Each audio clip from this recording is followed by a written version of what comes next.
Hello, everyone, and welcome to March the 10th regular Town Council meeting of the Town of Vegreville. I call this meeting to order at 7:05. Okay, I'll be looking for a motion to adopt the agenda for this meeting. Councillor Barry makes the motion. Is there any additions or deletions? Seeing none. All those in favor? Carried.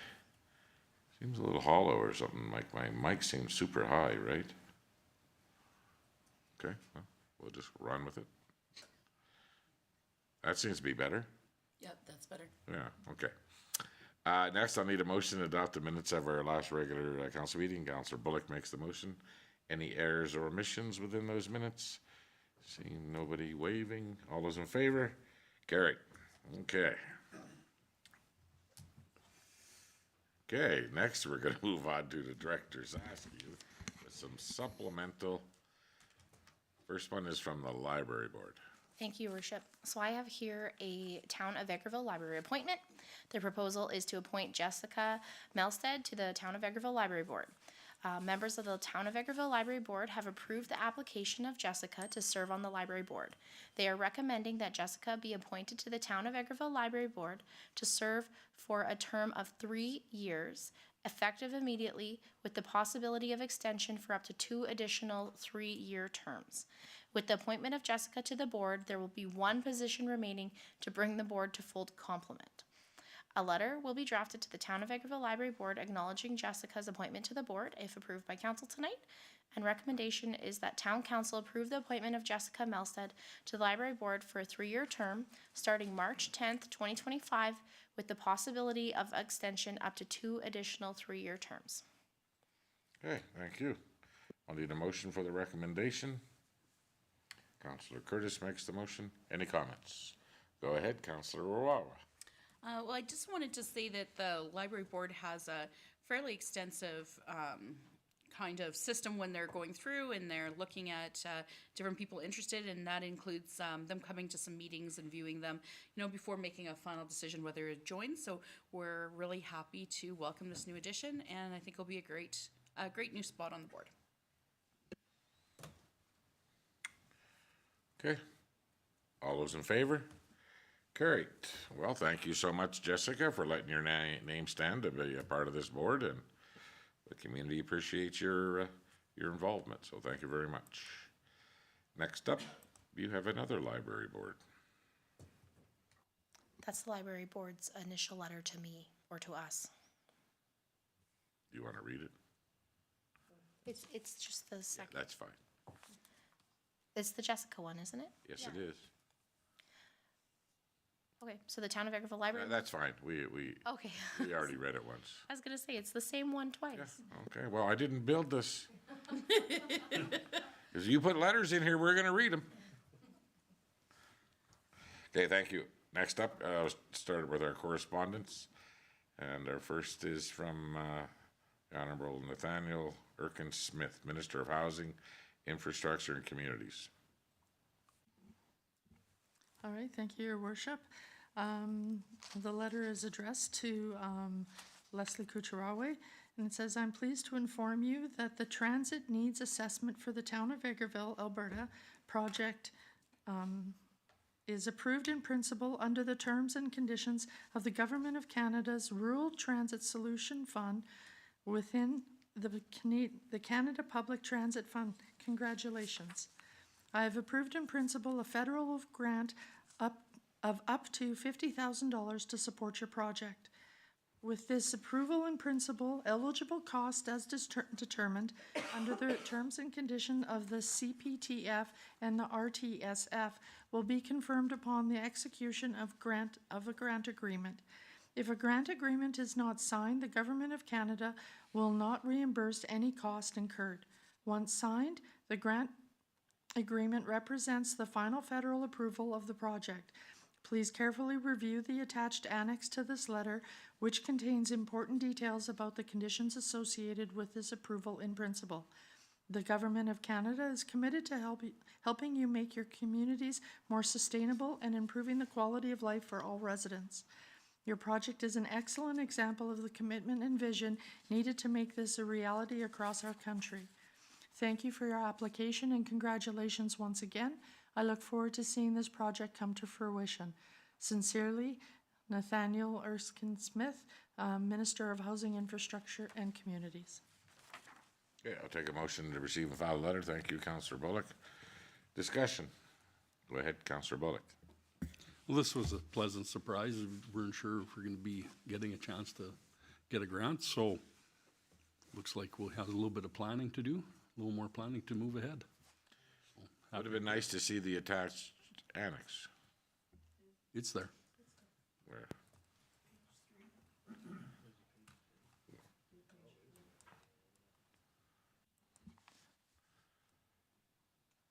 Okay, hold on a second.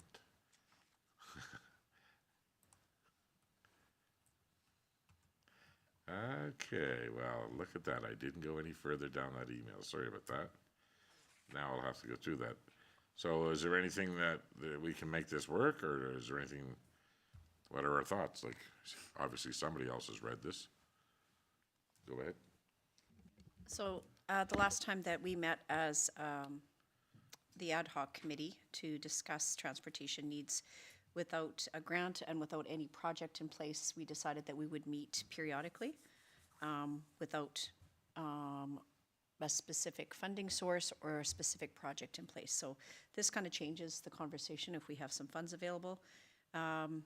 So we can reconvene the group and have some conversations again about where we are and what needs we might have as a community. Even just being at Municipal Leaders Caucus last week, spoke with a couple folks that have had a different approach to on-demand transit of a kind that would be appropriate for a smaller community like ours, particularly with the growth in population that we're seeing and the potential need for transportation needs that are being met by some of our small business owners that have really stepped in. I also want to make sure that we thank the applicant who did this work on behalf of the committee, and that would be Leslie. So thank you very much for ensuring that not only the work was done, but it was submitted on time and compiled all of the good input of all of our committee members. So thank you very much. Go ahead. And just follow up, we were having another meeting coming up in April, so we'll be bringing it forward to everybody then. Okay, so I give it a quick read through, the annex. So I don't see anything there that doesn't say that this money could not be put towards something existing in place already, maybe to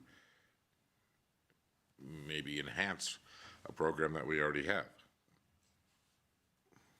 Go ahead. I believe the parameters of the submission that was made is a needs assessment, so it's not actually for the application or the support of an existing program. It would be to actually take an inventory, some of which we've done through our group, but not actually quantify, and be able to assess if there's a missing group of people that need transportation of some sort within the community, outside the community, and what might meet that need. So this is a needs assessment, not necessarily funding for an existing program that could be enhanced. Like a new van. Correct. That could not be used for that. Well,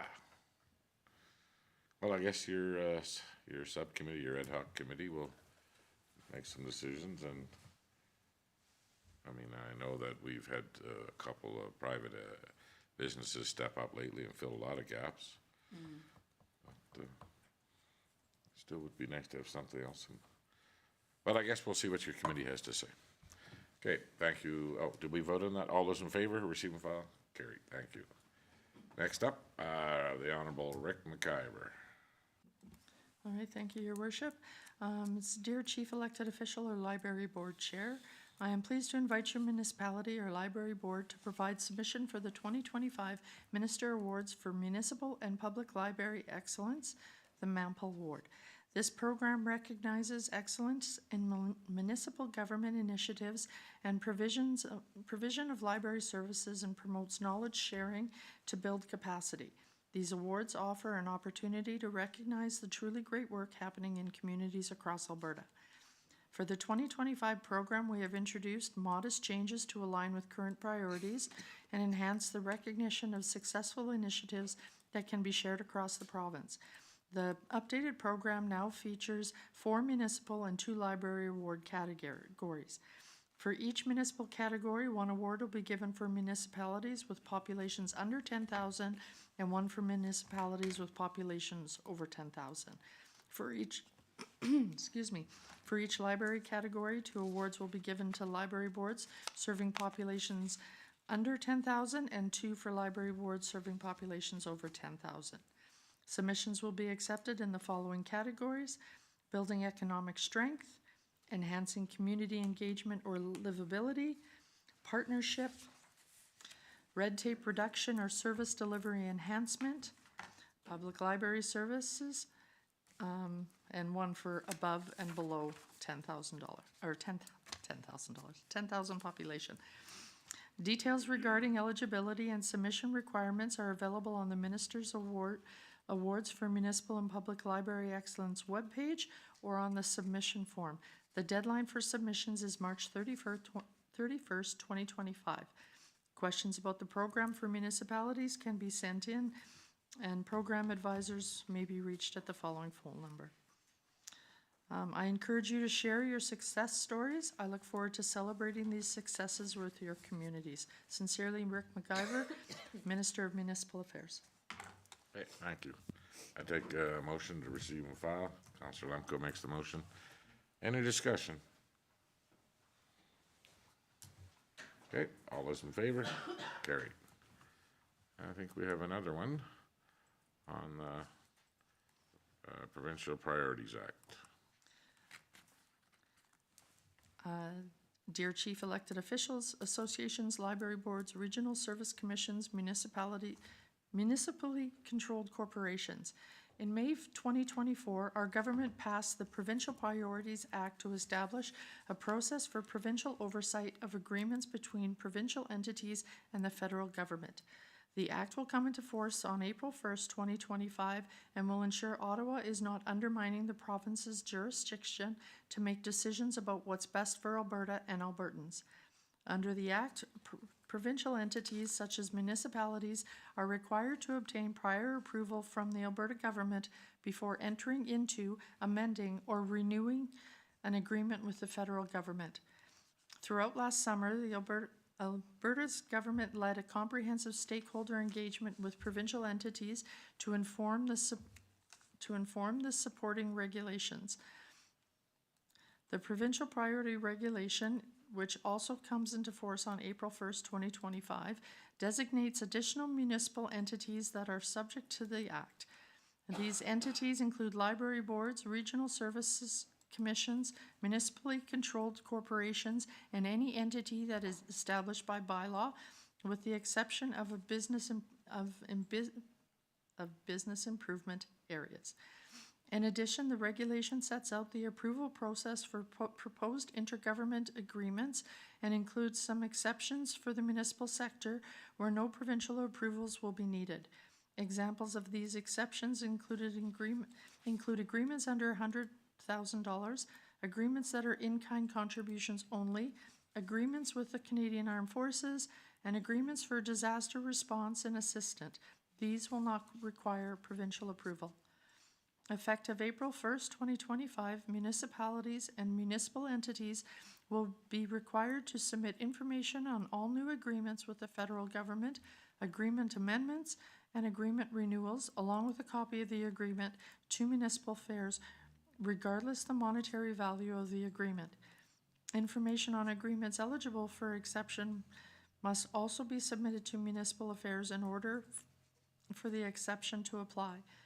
Additional details on the process for submitting required information on federal agreements to municipal affairs will be shared in March.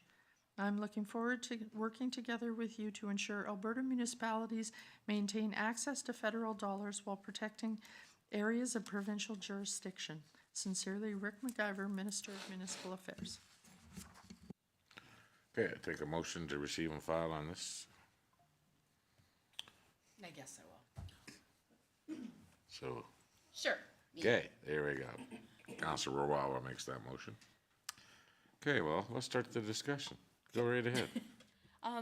Well, I do understand some need to put forward provincial jurisdiction. Part of this letter to me read like a double negative, because you usually don't suggest that there was engagement when then you followed up by to inform. Sometimes when you have an engagement, there's actually taking in information and discussing how it might impact.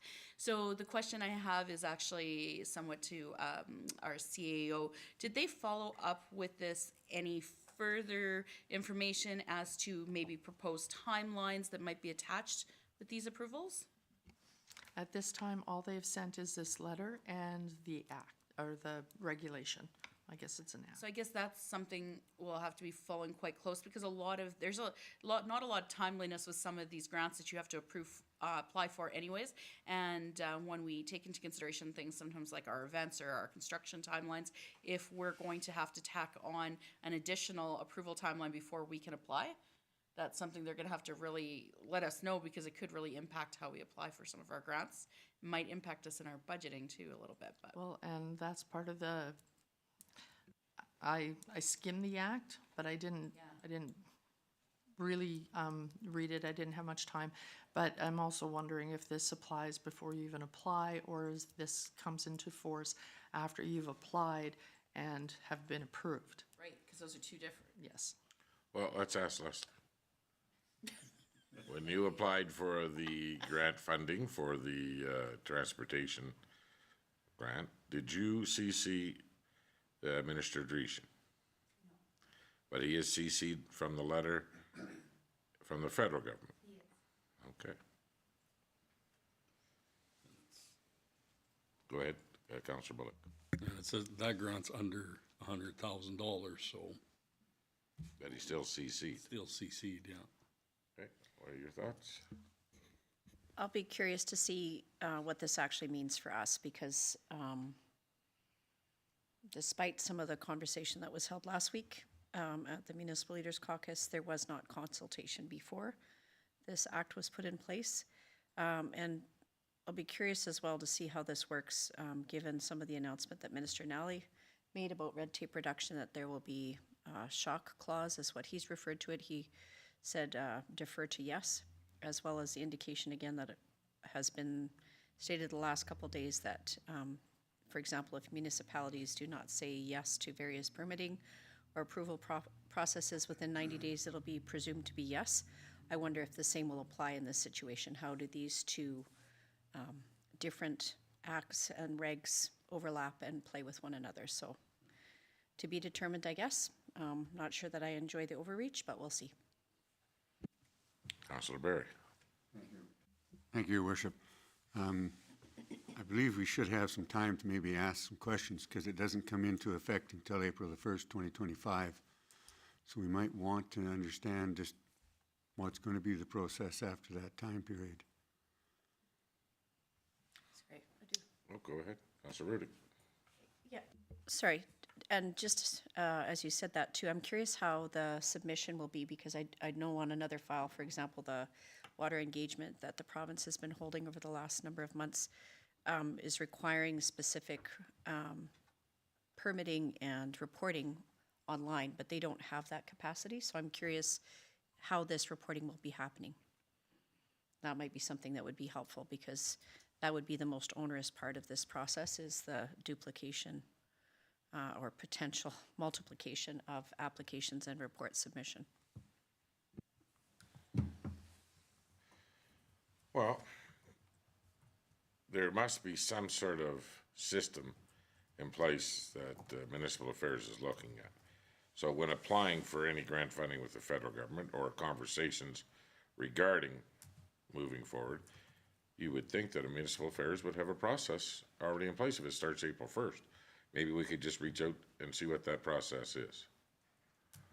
And again, there was a limited conversation about, the input that municipalities had into this new bill.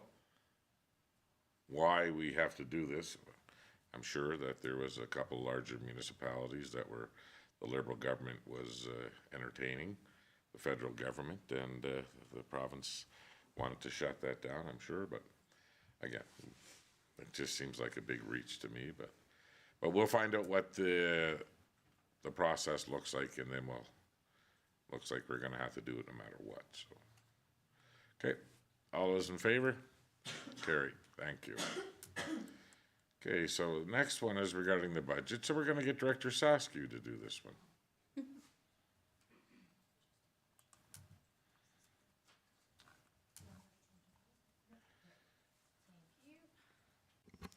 Thank you, Your Worship. I just wanted to make sure I was on the right one.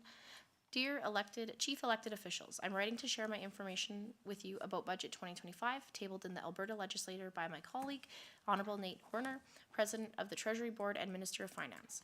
Below are some details relevant to Alberta municipal affairs. Budget 2025 is meeting the challenges facing Alberta with responsible decisions to fund today's priorities, investing more than $1 billion to build stronger communities province-wide. Through these investments, my ministry will continue to support local governments in providing fiscally responsible, collaborative, and accountable services to Albertans.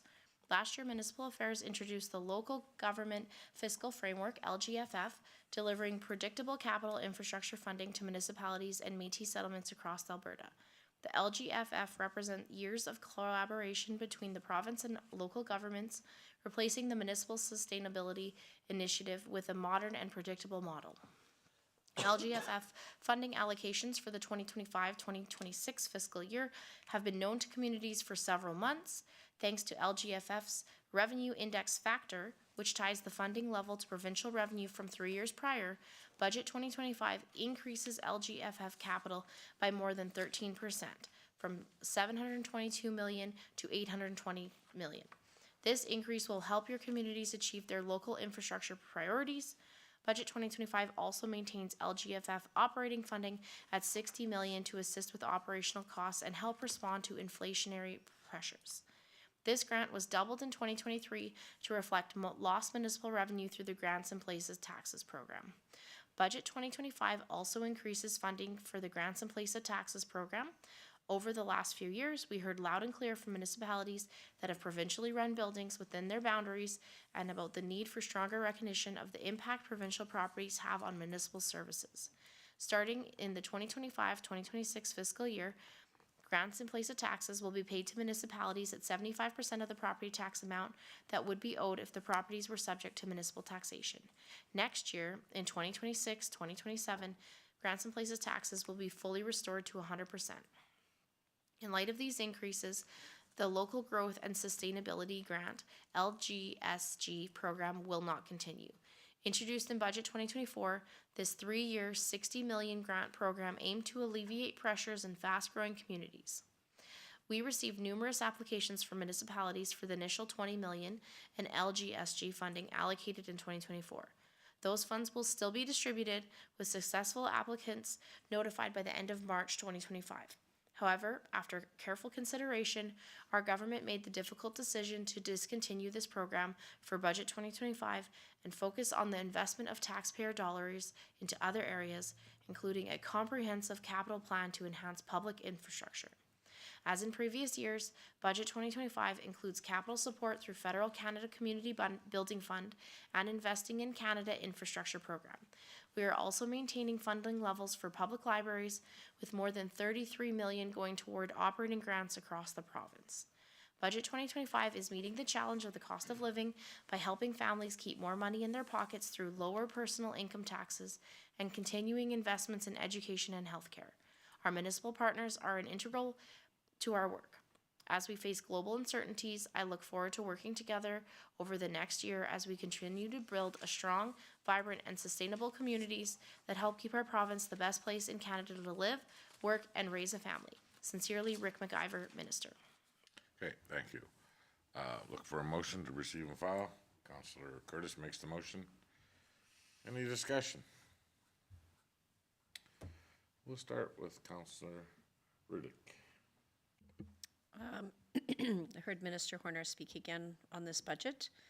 It's good news that we have the grants in place of taxes returned to municipalities, so that's good news. I will be curious to see what this actually represents for us, like what our lost revenue is. I know that we had talked about this previously with Director Saskew, so I'm not sure what kind of hole will be filled in our budget by the replacement of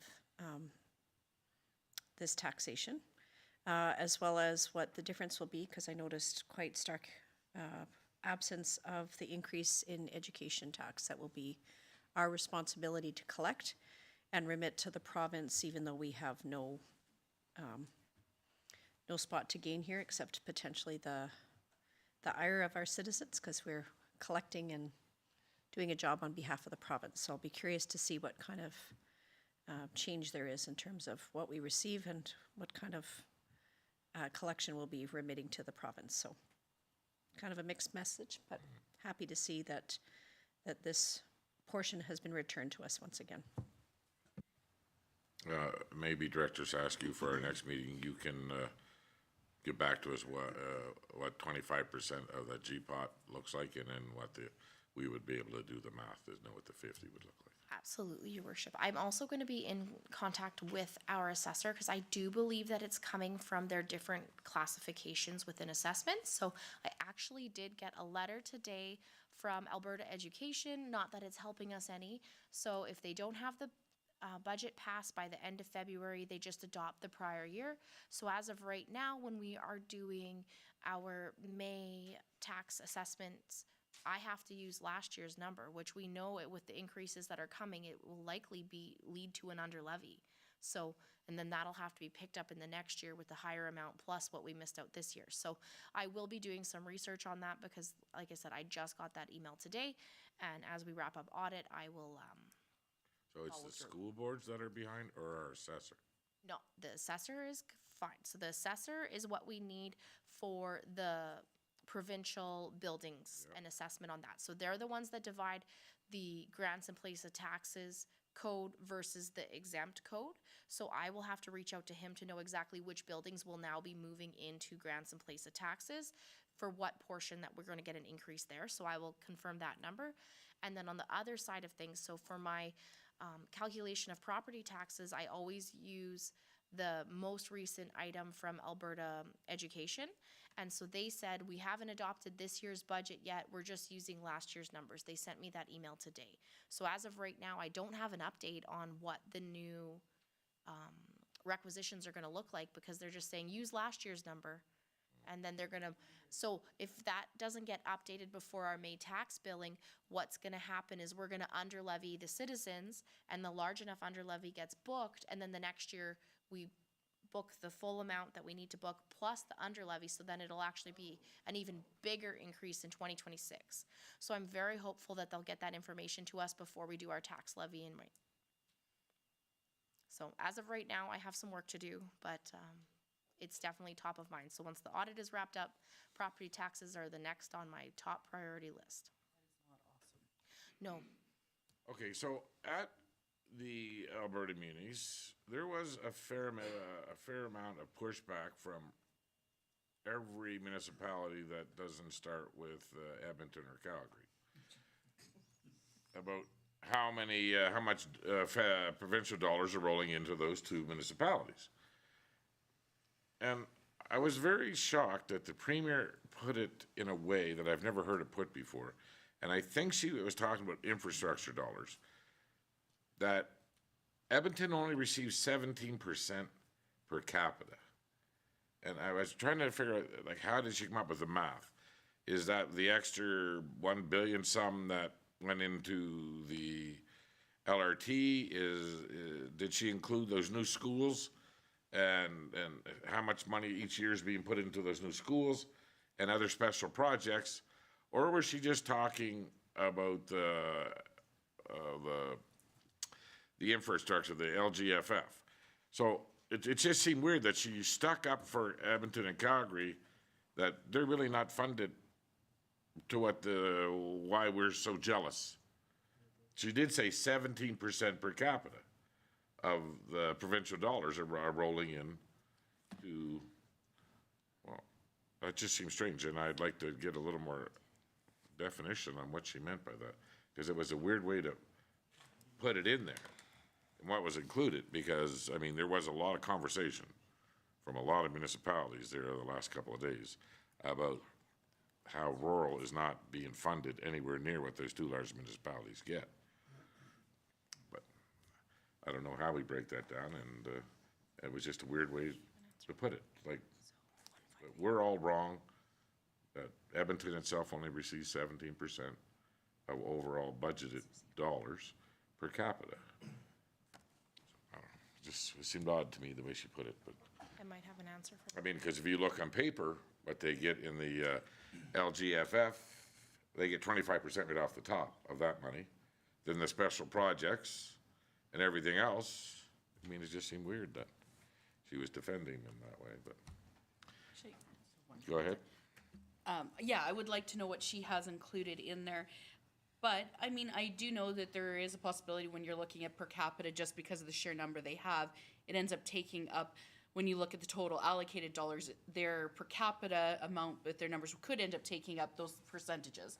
But the problem that they keep capturing and losing is, like, you can say it's 17% of, say, money that comes in, say some playground you put into the middle of a community.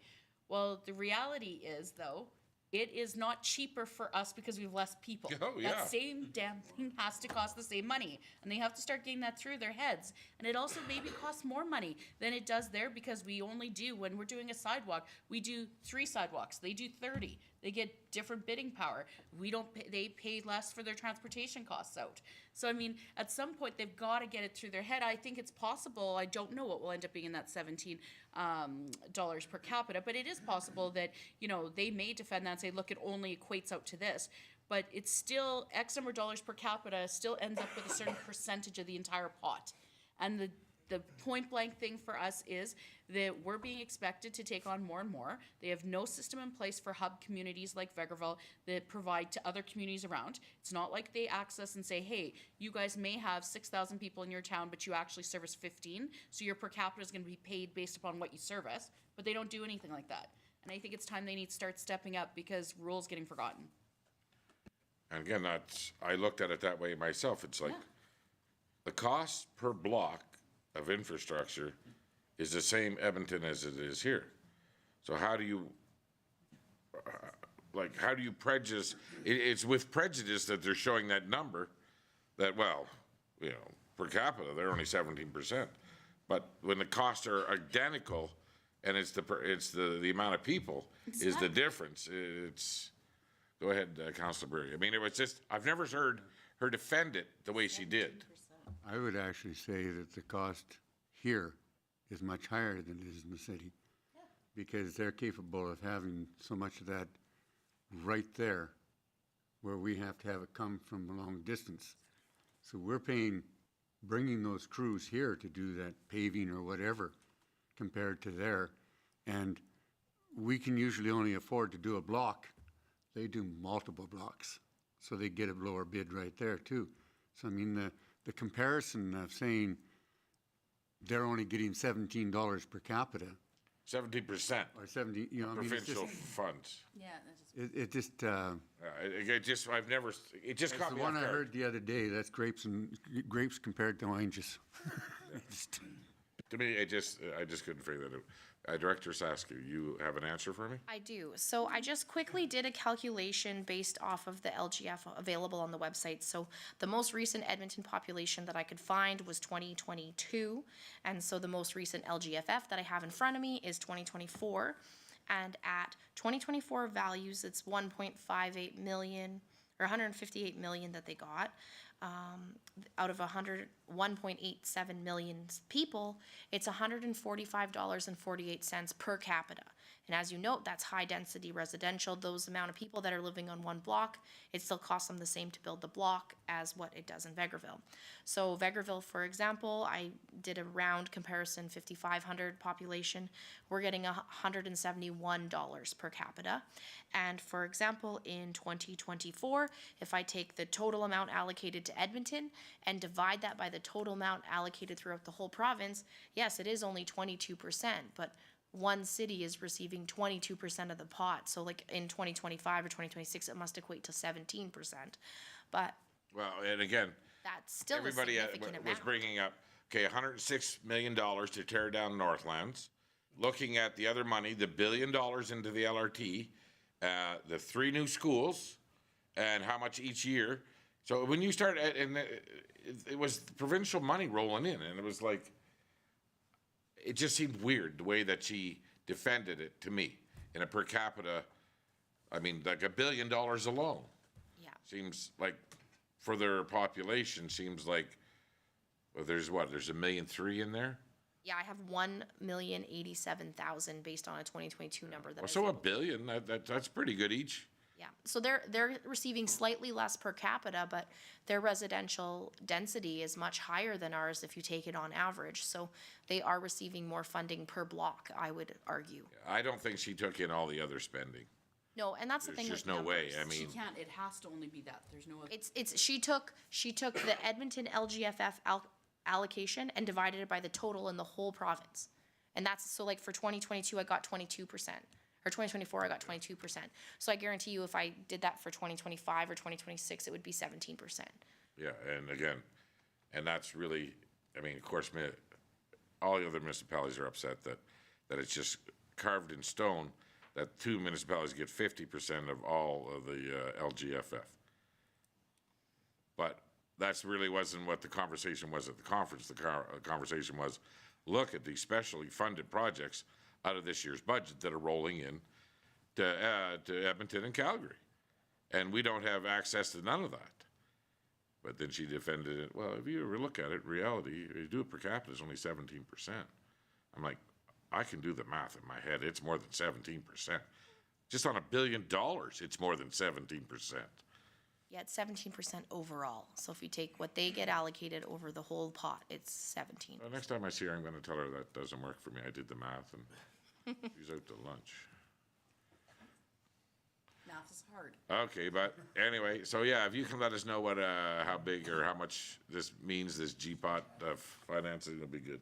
Oh, go ahead, Councillor Lemko. Yes, and I do believe you didn't mention the fact that I believe 30 million for the ice district enhancement.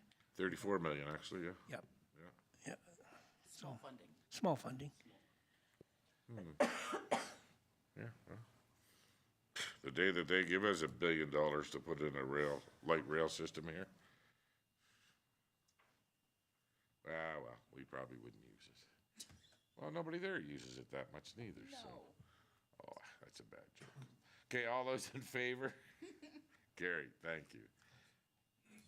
Okay, so we got the budget. Director Saskew, you can have this one as well. Excellent. Okay, I have here a letter from Olson, Rao, and Moore, Mayor Tim McPhee and Town Council regarding utility billing. We would like to bring to your attention a recent issue we have had with your utilities department in hopes that more vulnerable citizens of the town of Vegreville do not face a similar unexpected financial burden.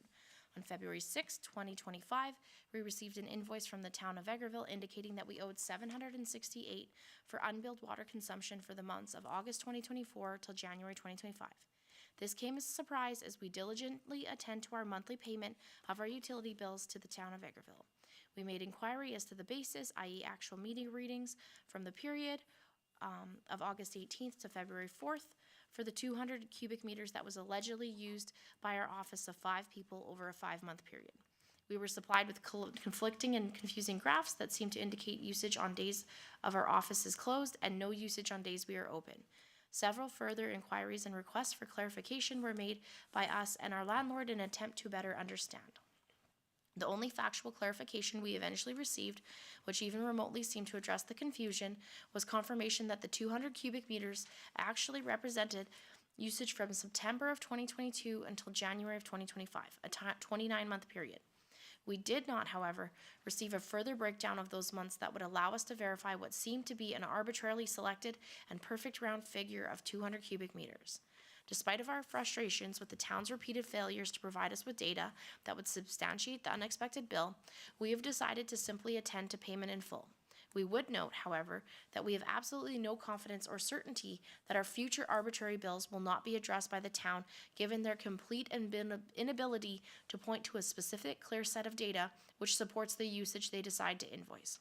Clearly, if they are willing to bill us for over 29 months of unbilled usage resulting from the town's own failure to properly read their meters, we cannot rely on a hoped for spirit of accountability that might otherwise be expected of municipal departments. We ask that you bring this issue to council's attention so that other tax-paying citizens not be faced with the same unexpected and arbitrary use of authority by municipal departments. In these days of economic uncertainty, a $750 plus utility bill could mean the difference between a family's ability to pay their rent or purchase groceries for their children. Your thoughtful attention to this is appreciated. Yours truly, Wilson, Rao, and Moore, Kristen Rao.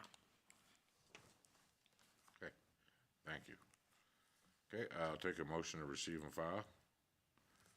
Councilor Curtis makes the motion. Comments? Start with,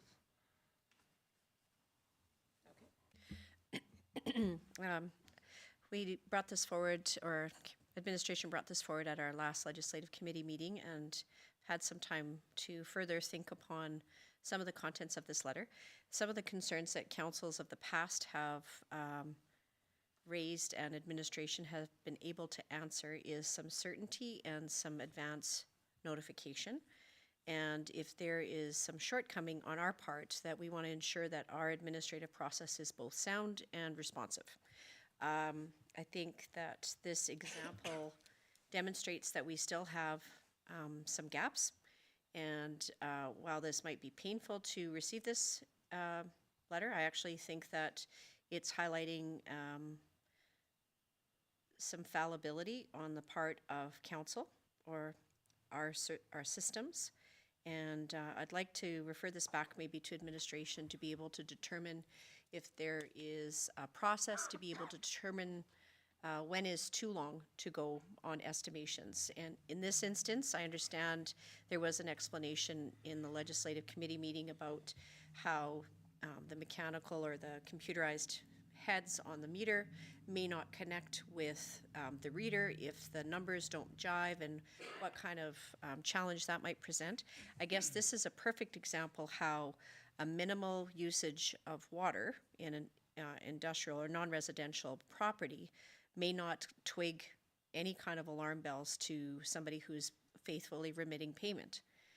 So I think there needs to be another way that we can catch and prevent this happening in the future. And I appreciate that this is one of a few examples where we are trying to, as an organization, prevent any kind of hardship for both our business and our residential community.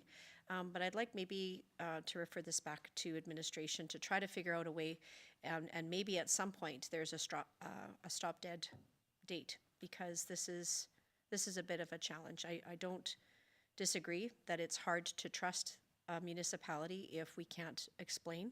I would encourage anybody that is having questions to go directly to the municipality to be able to hear the explanation, but I'm not certain at this point that we were able to provide a timely response either. So appreciate the concern, and I know that we're working hard to ensure that we do our very best to protect the interests of our community.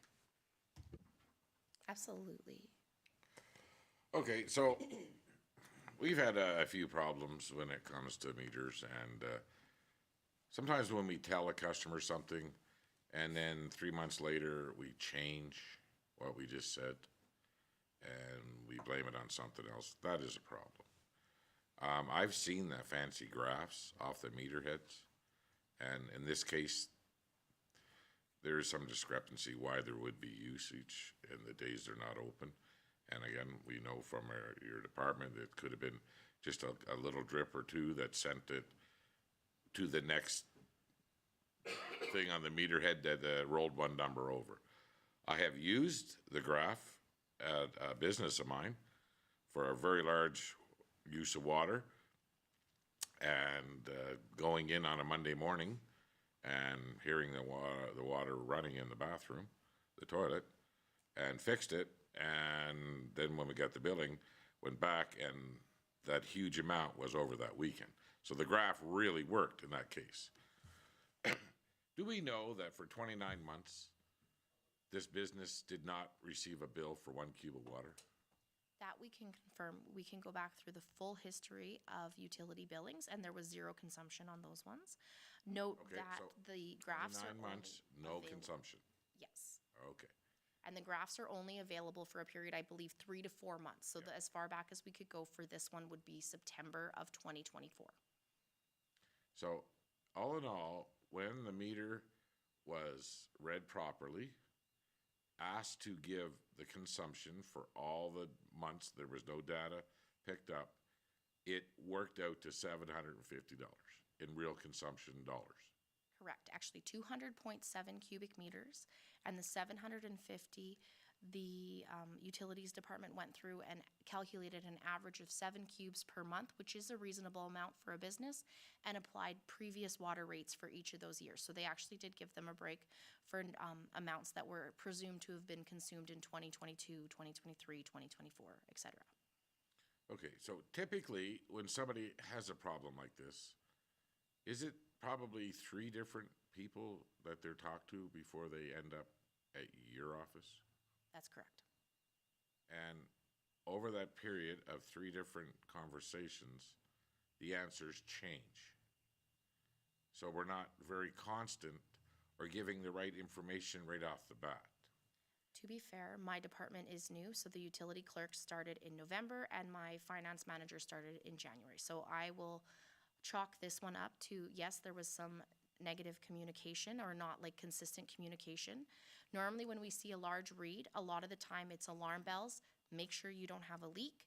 And then as we start digging, sometimes it's like, okay, maybe it's not a leak, it's been, but for the most part, when everything is up to date and working well, when we see a big read like that, it gets flagged in our system and we phone them and say, make sure you don't have a leak because this is a lot of consumption. Then the graphs are pulled, and so that's like the progression of the story is what was confusing here for them, but that has been how they've been trained. So when there's a large consumption, all of a sudden on one utility bill, we're worried about like the leak that Mayor McPhee was speaking of. There's a water running over the weekend, and every hour really counts when it comes to leaks like that. So the progression of that, there could have probably been some clearer communication involving me in it, but we have been taking steps in this last 4 months since the newest utility clerk has started. We are updating stop-skip meters, so that's something that the utilities manager uses every single month to determine what work orders need to be done, what needs to be investigated. We had 2 past utility clerks that either were not able or refused to update that, so there's definitely a problem there. That was not top of mind for the last, let's say, 1 year. We were working very diligently to try and get those out, but obviously when it's myself or the previous utility clerk before all of them working on it, we're not able to have the capacity to do that as quickly. So there is definitely a downside of that. That is also a downside to not having fully staffed complement. As of today, we had 3 stop skips, so 0 reads, as of last month, that have all been mitigated. There's 2 people that are refusing to reach out to us, and we do have in our water bylaw the right of entry, and after 48 hours, I believe we need to get a court order to go and enter those homes. So that we know that there's 2 meters that are for sure dead in the stop skip list, that the owners are just not replying to us. So we might have to deal with some kind of court order to be able to get into those properties. And then I did pull a list today. Myself and the utility clerk were working diligently on another project. So there's 45 system estimates. And I know this sounds like a lot, but a year ago we probably had 100.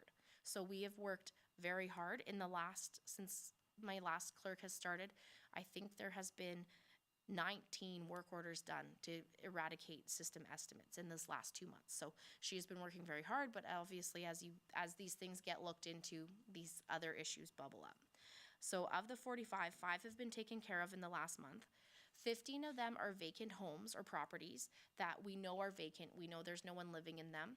And as you recall, in 2020 times, we had a shortage of water meters.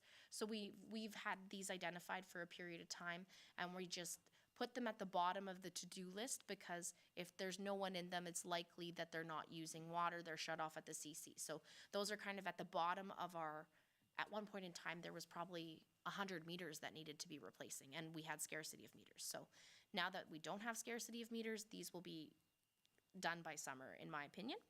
We have 9 work orders out for March, and then of the 15 others, we do have follow-up. They have 1 to 2 months of system estimates, and those have been identified by our utility clerk in the stop-skip list in the last 2 months. So those are meters that have likely gone down in the last 1 to 2 months. So I would say as of today, we actually do have a good handle on things. there shouldn't be any more of these really odd ones bubbling up, other than maybe a handful of the 9 work orders that are going out that are kind of odd things, but the rest of them are running as they should.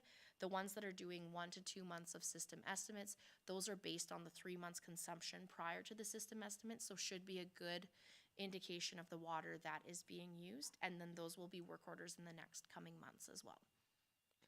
Okay, and we do appreciate what your department's doing, and nobody on this council expects our corporate services director to be hands-on at the end of every month looking at consumption of a water meter. I want you to know that. Well, thank you. But I would like to we would like to see some things put in place. If somebody is having a problem, to say, you should take a look and see if anything is leaking. Automatically, that employee should take a look and see if there's been any consumption in the last 29 months at that address. That should be a very no-brainer. So as you're building your employees and their methods, yes, ask the customer, the person, to take a look internally. And then maybe we should look internally too and take a look at it. If we've not had a drop of water being billed in 29 months, then we could probably start the conversation. Do you know you have not paid for a drop of water in 29 months? You're about to get a big bill. Once we figure this out, we want to work with you. But what they've seen and what they find untrustworthy is the process it got to get to what the real problem was. And that's the problem. And this was those 2 new staff members' first tackle at this kind of issue. We've done this in the past, as you recall. We had all those meters that went down, and unfortunately, we built little old Babas for $700 bills, and we worked out letters to them and payment plans and all sorts of things. So that is something that we are definitely working on our side with the communication, and going forward, just to have the clear, concise story before we kind of reach out. I know that consumption was very alarming. They're like, if that is being used right now, you need to go and make sure you don't have leaks right now, so. And I want to just finish this off, then I'll come to you, Councilor Riddick. So we've seen in the past some really large usage in our seasonal greenhouses, things of that nature, where our meter was working fine, and we still caught the blame for it. But when we bring our meters in and take a look at our meters are fine. Again, if we could just have a process that we look internally to, we just don't tell somebody it's their fault, and then to come to find out, because I would imagine this business had been explained to right off the bat. We looked at it. You have not been charged for a drop of water for 29 months. They probably would have said, oh, well, maybe you should send me the bill. They would not have written a letter stating that we're not very trustworthy, based on the process that it took to get to this letter. That's all I'm saying. So the best practices should be, yes, our clerk says to them, take a look internally, see if you have any problems. In the meantime, we're going to look ourselves. Absolutely. Okay, thank you. Councilor Riddick. Thank you very much, Your Worship. And I think the other part I just want to be clear on is it's not the recent communication that would be the larger twig of a problem for me. It's that it's the historical accumulation of miscommunication that ends up here at this point, where in good faith, they would have been remitting payment without understanding that there was no usage going through their meter. So usage isn't actually the issue here, to my mind.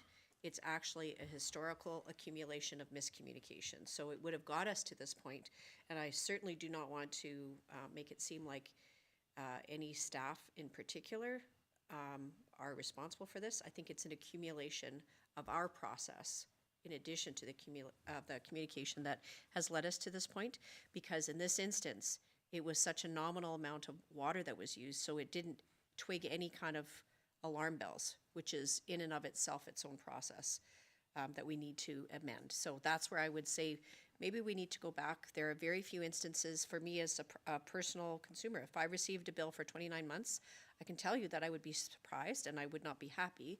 Therefore, I also see that if we're providing a service, that we also need to be very clear on that. It's not simply about usage. And that's where I appreciate that you've been able to compile a list, and I appreciate how much attention has been paid to ensure that we have a better process in place. I just want to make sure that we continue to be very diligent on our side too.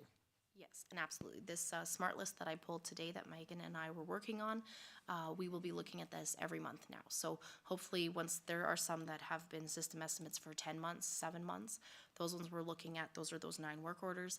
The rest of them, there's 11 that have been system estimating for 1 month. So those are all new system estimates. So those are the ones that with this list that we will be able to pull every month, we need to go and tackle with work orders. So that has been added to the process, and that will be continued as process going forward. Okay. Councillor Bullock. Okay, I agree with what's been said here tonight. Anyways, with new employees coming in and stuff like that, and with training, I understand, is there even just a simple little flow chart for them to go through or anything like that? Has there been, or? Yeah, there's an entire manual, so There is. Oh, okay. it's the ability of some staff to catch on. Like utilities is a big one to learn. So we try and let them learn things, but sometimes there are errors. Fair enough. Hey, Councillor Worley.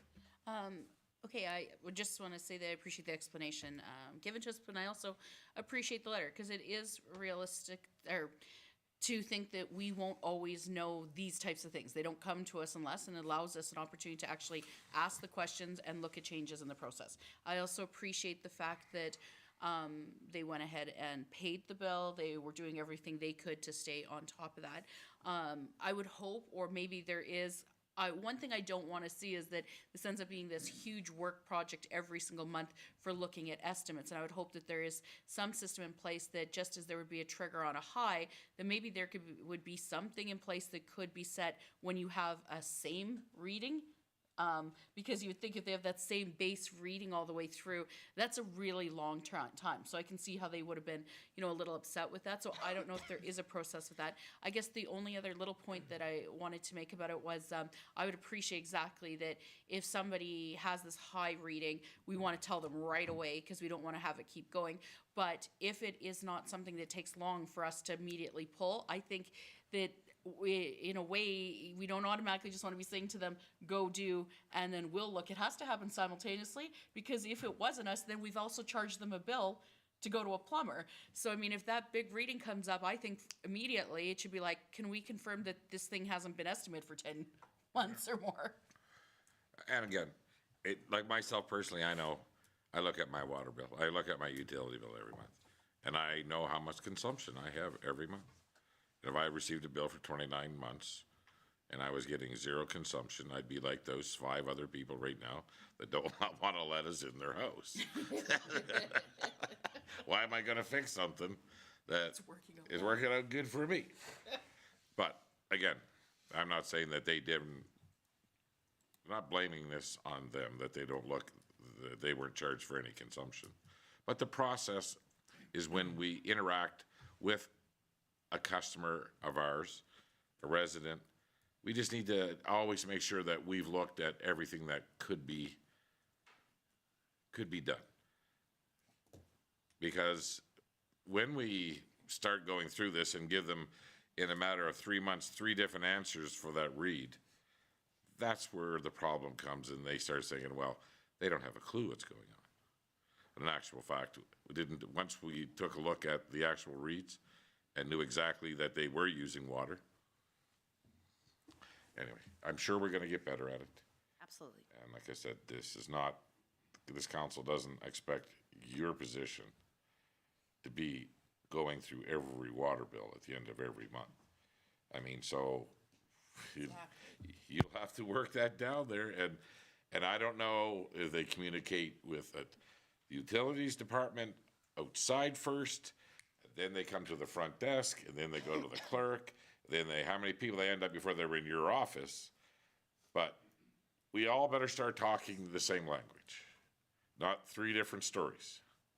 Yeah, and in light of other utility issues the last 6 months, we are definitely defining and rejigging that process just to be providing better public and customer service. That is at the top of our mind, and my new staff have been doing an excellent job, and I'm really excited for the audit to be finished and us to redefine and really finish off all these processes within the summer projects that we're doing. So looking forward to having some sustainable and just kind of status quo in our department in the next 6 months. Yep, just having something that is nice and reliable. We see this problem, here's the steps we're gonna take. Excellent. Any more on that? Okay, all those in favor, receive and file? Carried. I hope they get their answer from this too, and you know, moving forward, that's what we'll have to do. Okay, let's go, next one, CAO, Ling, you've got this one. All right, thank you, Your Worship. Council has a request from the food bank. It's reads, I am reaching out to see if Mayor and Town Council would be willing to do pickups and deliveries for the food bank in April and or May this year. Many corporate sponsors that have assisted us in the past are not able to help this year, so that's why I'm reaching out to you earlier than usual. Please let me know if April and or May pickup sponsorship would be possible. And the dates are listed below. Okay, I'll take a motion to receive and file the letter. Councilor Riddick makes the motion. Okay, first of all, council's thoughts. Can we do a month, either April or May? Go ahead, Councilor Bullock. I just want to bring to the fact that there are of us on council that actually work also. Oh, I know. So it's tough for us to do that. I myself work 35 kilometers out of town, so it's hard for me to get back. So I have to take a day off to come in to do this. So, And I think that that's a given right up front. Anybody that this interferes with their work, I mean, nobody's expecting that. And I'm sure that the citizens of Vegreville know how much each councillor puts in on all the boards they're doing and the work that they put in for everything they do. I'm just thinking that if the rest of us could pick something up, however, if they'd be willing to do something, sometimes on a Saturday, I could do something like that. like May for me is not a good month. Just, I got a lot of other stuff going on. So right now, April, I could probably do April the 4th and the 11th. I could do those two dates. Or does everybody else look for April?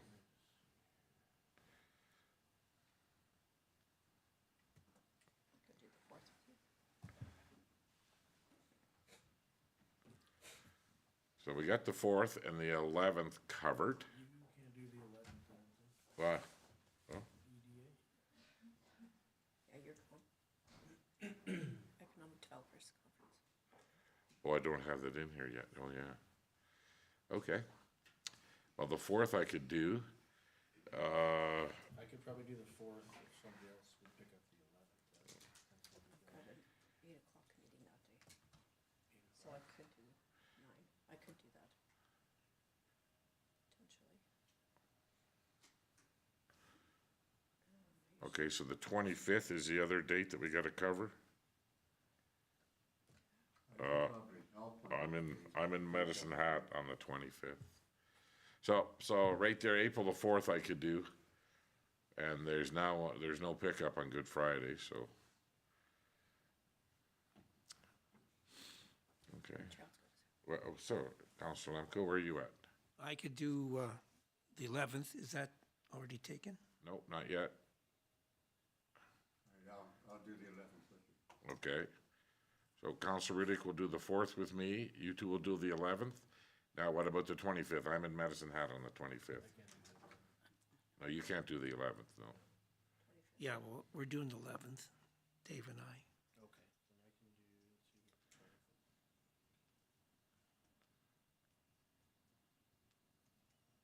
see. Right now, I can do the 25th. Okay, so there's only 3 pickups in April. So, I can help on the 25th, but I don't have a vehicle. yeah, okay, yeah, between the two of you, like, I'll be taking my truck to Medicine Hat. Let me see, the 25th. Seeing it's, Okay, yeah. So Leslie, I think we maybe get back to them and tell them that the 4th, the 11th, and we're working really hard on the 25th. And we'll figure something out, even if a town employee has to drive one of the trucks since we're not allowed. I've heard from lots of residents that we have a lot of pickups, so. just tell them, Right. we'll tag up on the 25th. Oh, okay, so we got the 25th covered too. So that's Councilor Lemko and Councilor Curtis. So the 4th will be Councilor Rudick and myself. The 11th will be Councilor Lemko and Barry. And then those two will work the 25th. Okay, thank you, everybody. And if there's anybody out there that's listening that has some mornings off, especially those are all Fridays, you know, if there's any way that you could maybe get a hold of the food bank and maybe volunteer sometime.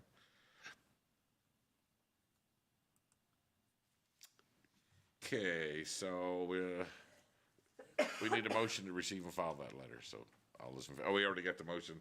All those in favor? Carried, thank you. Okay, now we go back to Director Saskew. Thank you, Your Worship. I have a request for council decision. The proposal is to approve HR 4002, Respect in the Workplace Policy as presented. The Town of Vegreville, HR 4002, Respect in the Workplace Policy was scheduled for review and required some changes to ensure compliance with the revised OHS legislation. HR 4002, Respect in the Workplace Policy, has been revised to include Section 6, Policy Review. This section has been added to set requirements for when policy must be reviewed in compliance with OHS Code Section 390-72. At the March 4th Legislative Committee meeting, administration also presented the updated Respect in the Workplace procedure and corresponding complaint form. Administration reviewed the revisions with Town Council. If policy HR 4002 is approved, the CAO will approve the procedure. There are no immediate financial implications for approving this policy. Ensuring compliance with this policy mitigates risk and maintains our core standard, lowering WCB rates. Upon approval, the updated policy will be shared on the Town of Vegreville website. Managers will be responsible for communicating the updated policy to the department employees. Recommendation is that Town Council approve HR 4002, Respect in the Workplace Policy as presented. Okay, thank you. I need a motion for the recommendation. Councilor Barry makes the motion. Any comments? Okay, I know that our ledge meeting, we went through this new policy, and looks like everybody's good with the way it's written now, so. All those in favor? Carried. Thank you. You've got one more to do. I have a few more here. So I have here HR 4003, Town-Owned Vehicle Use Policy. I apologize, I have a cold from my children. The proposal is to approve the HR 4003, Town-Owned Vehicle Use Policy as presented. The HR 4003, Town-Owned Vehicle Use Policy was scheduled for review. Senior management team has reviewed this policy and is proposing a few revisions. The department responsible for this policy is being updated from infrastructure planning and development, as this is a human resource policy, and any concerns with this policy are most relevant to corporate services. A definition for non-employee has been added. Our current policy states that no one other than a town employee may ride in a town vehicle. The addition to this definition and amendment to section 5.8 of the draft policy allows more flexibility for town employees to transport passengers for work-related purposes. Other additions are new to this policy, but not new to practice. For example, the new draft policy now states that employees operating town vehicles must complete the employee acknowledgement, that employees must provide a signed provincial abstract consent form and have driver's abstract completed annually, and that all employees must ensure vehicles are in proper working condition and report any deficiencies or damage to their manager and municipal services. There are no immediate financial implications for approving this policy. Compliance with this policy ensures the Town of Vegreville maintains our insurance requirements per Alberta Munis. Upon approval, the updated policy will be shared on the Town of Vegreville website. Managers will be responsible for communicating the updated policy to department employees. The recommendation is that Town Council approve HR 4003, Town-Owned Vehicle Use Policy, as presented. Okay, thank you. Councillor Lemko makes the motion for the recommendation. And again, I know we talked about this at our ledge, and there was a couple of things that were brought up. Is everybody good with the clarity that the men brought to us on those other issues? I have a question. Go right ahead. So it was just kind of just from a half comment, the mayor said, for the purpose of employee, council is not considered employee of, right? And the reason I asked this is, I went back, this actually just came to me when I was reviewing, unfortunately, otherwise I apologize, I would have asked for this clarification ahead. But I was thinking back to time when I had been on council in another community, and we often actually took the town truck when we were taking parade floats and stuff like that, because there are times where a councillor does not actually have a truck. So we used to be covered under that. As you know, or maybe know, there was an incident involved in, I was a passenger in a vehicle at that time. And at the time, through some claims and whatnot, we were instructed that as elected officials, we were considered employees of the town. And that's why they told us that we were covered under even WCB if something was to happen. So I was just wondering for clarification on that. Sorry. I'm going to defer to Director Sasky regarding the insurance aspects of it, but the definition of council is they are not an employee of the town. But I'm unsure if that follows into regarding WCB and insurance purposes. Well, and I know for a fact that our council is not covered under WCB. That is a separate from the towns. And like we had a WCB audit recently and they concluded that that was the correct treatment. And then we have a separate policy for council. So our Alberta Munis has council as a separate policy class, including council, municipal volunteers, and firefighters are not under our insurance the same way. Obviously, firefighters that are driving the vehicles, they are covered under our insurance, but as far as council goes, I will have to follow up in regards to like a specific vehicle. Yeah. Like, there is councils out there that have a vehicle. When they go to conferences and stuff, it's a smaller compact vehicle, some are electric. And instead of the councillors billing for usage in their own vehicle, they drive it says the town name right on the side. And it's much cheaper to operate than, let's say, my big black truck, stuff like that. But this policy. I didn't want to start a big whole thing on that too. Like, I'm sorry. It literally came to me when I was reviewing it before I came in, and it just struck me. And I can tell you, like, without a shadow of doubt, because I actually collected, that may not be something they're offering now, but at the time, I collected WCB. So we were absolutely covered as councillor because I was the mayor as a passenger in a vehicle, and we took the town truck to pull the float, and that's when we got hit. So I was wondering that, but also would want to know what our coverage is and stuff, because, you know, is it equivalent to or whatnot? Because honestly, that would change what I'd be out there doing if I would find out that when I'm out here, I don't have the same level of coverage myself. Yeah, in a smaller municipality, council helps out all the time. Yeah. And I think know it's that. scary for them then. Yeah. Yeah. Was a councillor driving when you were in that? Interesting. Two councillors, just in case of it. Yeah, two councillors were driving, and just unfortunately, our particular accident happened to be taking a parade float. We went just off the highway to avoid tarring, and were hit in an intersection. But it was a councillor and myself, no employee even in the vehicle. Interesting. And they did cover, because I'm the one who got the WCB payment. Interesting. Yeah, Yeah, just for information, just something to check. We just had our insurance update. That would be a good question for them, but I'll send an email and I'll follow up. Okay, so this policy will be coming into effect right after this vote, correct? Correct. And it says that employees shall not consume alcohol in any town-owned vehicle. Correct. They shall not smoke cigarettes, cannabis, or vape have you thought about what your plan will be when you first get your first complaint about a town employee vaping in a town-owned vehicle, and what your plan will be? That's a good one. I can defer that to CAO Ling. Okay, so we'll look forward to that in the next few weeks, and what your plan will be. Well, I know right now we do have staff that are vaping that are in our offices, and we do not allow vaping within our office, so it would only be substantial and clear that they also do not vape in town-owned vehicles, so. It says right in the policy that there will be, that conduct is not allowed. Yeah. But I just wanna know what you're gonna do when some member of the public phones in and says, just seen the garbage truck go by, just seen the parks and rec guys, and they were vaping. So we'll have a plan that we can let them know. I mean, will it be, you lose your job first time, or will it be the third time, or where's it gonna go? Because you're gonna get it. And I think it's nice to be prepared.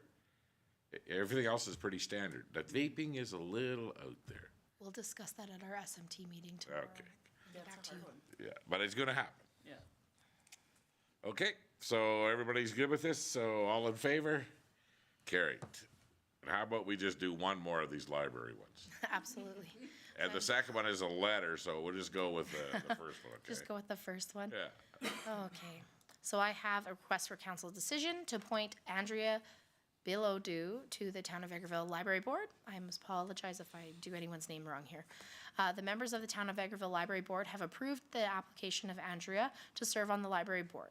They are recommending that Andrea be appointed to the Town of Vegreville Library Board to serve for a term of 3 years, effective immediately, with the possibility of an extension for up to 2 additional 3-year terms. With the appointment of Andrea to the board, there will be 2 positions remaining to bring the board to full complement. This, as you know, was received prior to the supplemental that we read first. So this had 2 available positions, and the one at the beginning of the meeting was, now they have 1. Communication, a letter will be drafted to the Town of Vegreville Library Board acknowledging Andrea's appointment to the board. Recommendation is that Town Council approve the appointment of Andrea Bilodeau to the Vegreville Library Board for a 3-year term starting March 10th, 2025, with the possibility of extension for up to 2 additional 3-year terms. Okay, thank you. Take a motion for the recommendation. Councillor Berry makes the motion. Any discussion? Go ahead. I don't want to be repetitive, but as the liaison to the library board, I wouldn't want to welcome and thank one person who came on without the other. So the same goes there. I appreciate putting it forward. And sometimes our library board meetings can be longer meetings, and they're regular meetings, so the time is greatly appreciated. Okay. All those in favor? Carried. And thank you, Andrea, like every other person that's willing to help over there, or any other board in town. It's very appreciated, so. Okay, so we are moving on to council reports. We are going to start with Councillor Waller. Thank you, Your Worship. Going back from the 27th, I had the Chamber AGM along with a lot of my fellow councillors, and appreciated the mayor's address and our Minburn County rep's address.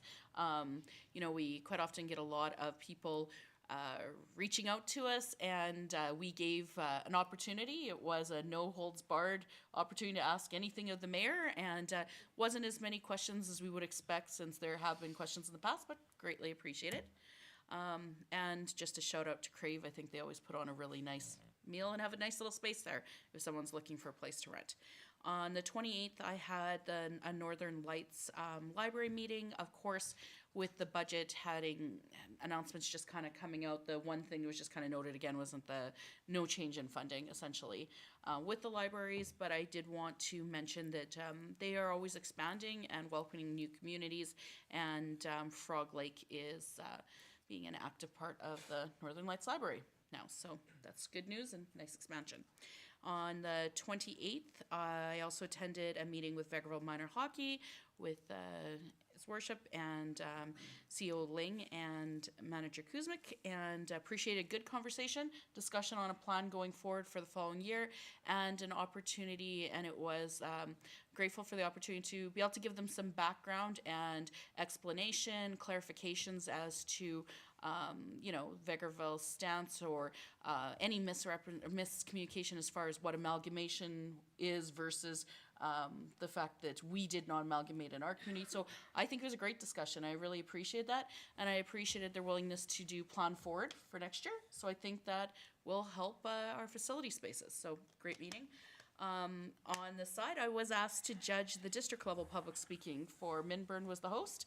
Lots of fun. I'm going to tell you, every year I quite often get asked to senior judge, but I love the juniors. These kids are epic. There's going to be some kids here that I said I would love to have them come present something to council sometime because some of they're candid and they're funny. That's all I'll say. And an interesting question that came up, and I will not share any of the reply, but one of them drew as an impromptu topic Canada's reliance on the United States, and what do you think about it? And it was some interesting answer come up from a very young gentleman, so enjoyed that a lot. The town also had a meeting with the library board to discuss the future agreements and the usage of the library. Again, I think it was a good discussion to look at the new board and new priorities going forward, as well as some clarifications for everybody on the usage and the welcome, of course, of our new library manager. So that is great. Then I had a chamber meeting on the 4th, and basically we were going over a couple of outreach that we had. A lot of the priority right now, they are planning within the 50th anniversary. That's a lot of our discussions that hit in with that. On the 4th, I had the legislative meeting as well. The 6th and 7th, I did not join you guys in person, but I was able to join virtually to the municipal leaders. A little bit of bad audio at times, and the link cut actually once on the day before that. But I was able to hear the mayor's address as well, or the premier's address with the mayor's questions. And I think there's a lot of additional questions people are going to be asking around policing and mental health. So I think there's a lot more to be answered there. This weekend, I just wanted to mention that the federal riding of Lakeland had one of their ceremonies for people who were receiving the King's Coronation Medal, and from Vegreville, Terry Kuzik and Maria Radcliffe both received King's Coronation Medals. That took place in St. Paul at the Legion, so just thought I would share congratulations to those two individuals. There was only 19 medals to go out on behalf of the MP for, what is essentially just over 105,000 people, and the nominations were based upon ones that came in from each community. So the nominations came from municipalities themselves. So that was kind of interesting. And tonight's council meeting. Had a few Thank things. you. And the public speaking was it 4-H or was it? It was 4-H, yeah. Okay. Yeah, I really enjoy going to the 4-H. There is a bit of a change now. They do speaking presentation as well as an opportunity for them to do the presentations. I still prefer the speeches better because then they get to come back with the impromptus, and those are the most enjoyable. But this is actually the district level, so it was held here right in town, so that's why I was asked as one of the judges. But it was the districts that took up, I believe that's like Innisfree, Minburn, and several others of Vegreville as well. And yeah, good job by the kids. It's like, I actually enjoy those. I can honestly tell you, I don't care what time it is on a Sunday morning. I love going out there, and it's a lot of fun. It's a good Nice. part of our job. Thank you very much. Councillor Lemko. Thanks, Your Worship. On February 27th, I virtually met with the Go East of Edmonton board on discussions on just what's happening and all that, and the tour guide and changes to the road trip game. The guide should be out fairly soon, April, I believe. 27th, I attended the Chamber of Commerce AGM where His Worship gave a state of the town to the chamber. Good evening. March 4th, I was in an Alberta Council webinar, Trevor Tom, on Trump tariffs. Now, Trevor is a professional, he's a professor at the University of Calgary, Department of Economics. Director of Fiscal and Economic Policy. Interesting discussion, although the numbers that a professor of economics, and the numbers were quite overwhelming to understand the impacts of the tariffs at that high a level. So I was interesting to see the comments he was making about the tariffs, but it was at that really up high level for accountants and that kind of stuff to sit it on. So, although interesting, March 4th ledger meeting, Alberta Munis on the 6th and 7th conference, and it was nice to see the ministers being able to answer to the questions that were addressed to them. Some of them went around the questions, but still at the end of the day, it was a very good meeting, and we take a lot of information and we bring it back to our communities and on what's going on in the province. Tough times for our province right now with the uncertainty of whether we're in tariffs or not. And then tonight's council meeting, Your Worship. Thank you very much. Councillor Bullock. Thank you, Your Worship. So back on February 25th, the RCMP community engagement. So it was good to see some of the local people out engaging with RCMP and the mayor. So would like to see a lot more people in the community come out and take part in it, but that's just the way it goes sometimes. On March 4th, our legislative committee meeting. March 6th to 7th, our Alberta Municipalities Leader Caucus. And in the afternoon on the 7th, when we return to Vegreville, refocusing Alberta's healthcare system engagement session. So between that and the Leaders Caucus, a couple of things that were, well, some of the things that were said between Minister Williams and Minister Ellis, and they pointed out Counseling Alberta and 211. It's actually stuff that our FCSS department is quite familiar with. And even when I was looking through these websites on the weekend and digging, there is a 24-hour crisis number, but there still is no, like it says 24-hour crisis number, but there's still nothing that responds to a crisis and process with RCMP and how it deals that way. I heard some other interesting things at the refocusing Alberta healthcare system engagement session. We'll have to wait and see if some of those things were accurate. I wasn't sure. I asked the question. I was told one thing and it conflicted with another thing I heard at the municipalities. And so I'll leave it at that for now until I do a lot more reading. And tonight's council meeting. Thank you. Okay, thank you. Councillor Rudy. Thank you, Your Worship. Since we last met on February 26th, I joined the Alberta Care Landfill and VMRF tour. And Alberta Care is the Association of Alberta Coordinated Action for Recycling Enterprises, which is a group of mostly elected officials and staff that work in municipalities to provide recycling efforts. And we had twice as many people attend Vegreville to be able to tour our facility, so it was great to be able to see a bunch of folks from around the region come and see what we do here in town. Again, that department is supported by some really strong members of our team, so it was really good to be able to see some practical application of the things that we do in our materials recycling facility, and a lot of them related to having an old defunct barn like we do from the curling rink and repurposing that facility and being able to do the volume of recycling that we are there. It was great to be able to host them, so proud to see our staff continue to do great work. March 4th, our legislative committee meeting.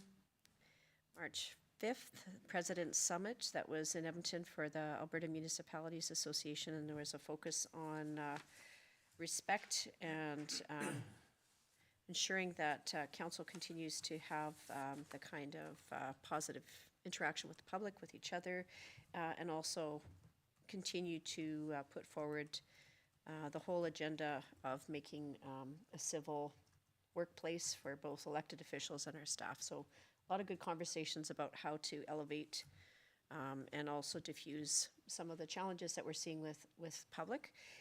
And just as an aside, that was interesting to start that 3 days together with municipal friends and colleagues from across the province and also at the same time hear from a number of my colleagues that I've known for a number of years that are not running again, precisely because of that reason. There are a number of folks that are one-term councillors that are one and done. They are not coming back, partially due to the level of anger and judgment that they're receiving from the public, which is really unfortunate because there's a good pocket of folks that are not coming back, unfortunately, to their communities. So I would just encourage all of us to continue to have, we can disagree without being disagreeable, and speak to the issues and not to the people. And the next couple of days as well, we were able to have some good conversations, hear from the Premier as well as a panel of ministers and staff. Great to be able to have some answers for some specific questions that we had here for our community with regards to dementia rates and things like that. So it's great to be able to have a question posed and answered in fairly short order, particularly because Premier had potentially been a little bit more definite about the answer, and great to be able to bring that home. And then the community conversation on refocusing health as a stage 2 in the afternoon of March 7th.